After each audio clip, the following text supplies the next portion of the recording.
Bonjour, mesdames et messieurs, et bienvenue dans ces 5 minutes d'information. Amadou Gon Coulibaly a regagné Abidjan samedi après avoir pris part à la 11e conférence sur la politique mondiale à Rabat.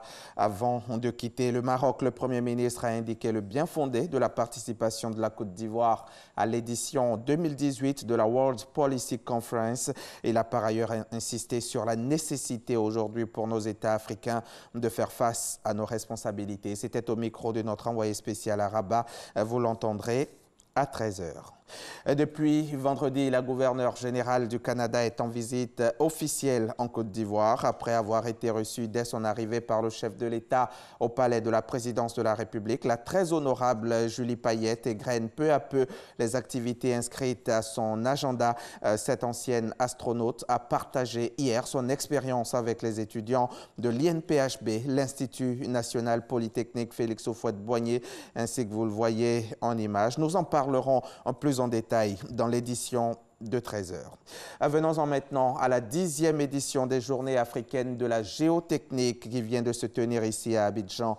À la clôture de cette édition 2018, des propositions ont été faites pour l'amélioration de la qualité et la durabilité des ouvrages de génie civil. Les experts géotechniciens sollicitent un financement pour leur permettre, entre autres, la valorisation des matériaux locaux et la réglementation de l'activité géotechnique en Afrique. Les précisions de Ouattara Madou Walter.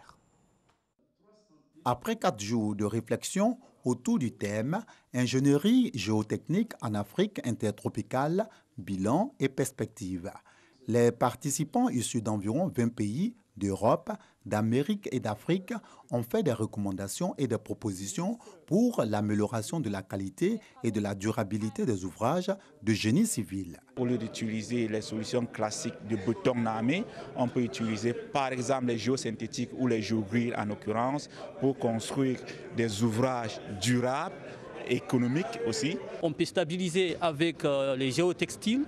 On peut bien sûr stabiliser les matériaux avec du ciment et aussi il y a d'autres solutions. Mais ça, ce sont les solutions les plus utilisées. La solution que par exemple le BIM ou l'intelligence artificielle, c'est qu'on aura des meilleures projections dans le sens qu'on peut prévoir longtemps à l'avance les dégradations qui pourront avoir lieu. On retient de cette cérémonie de clôture une motion de soutien au président de la République, Alassane Ouattara, pour ses actions de développement et un appel à des experts dénommé l'appel d'Abidjan.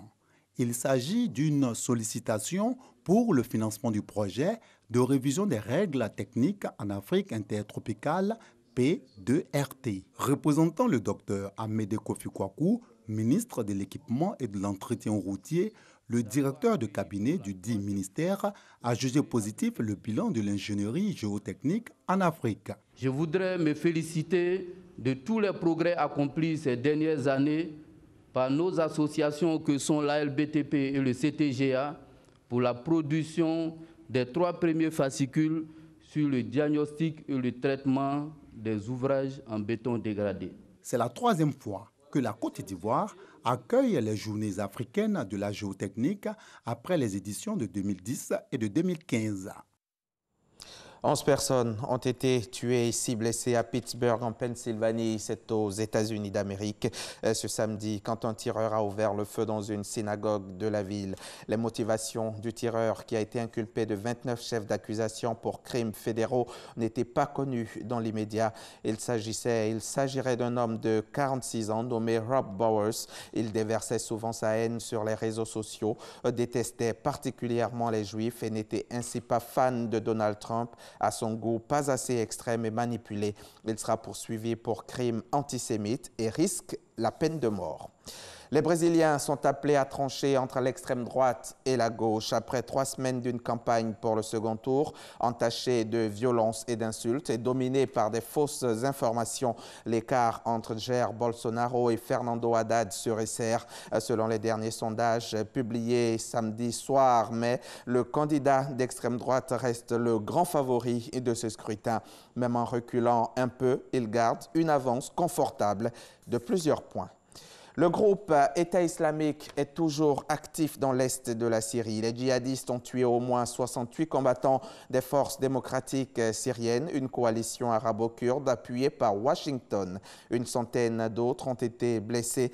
Les FDS mènent dans la région leur ultime bataille contre l'État islamique.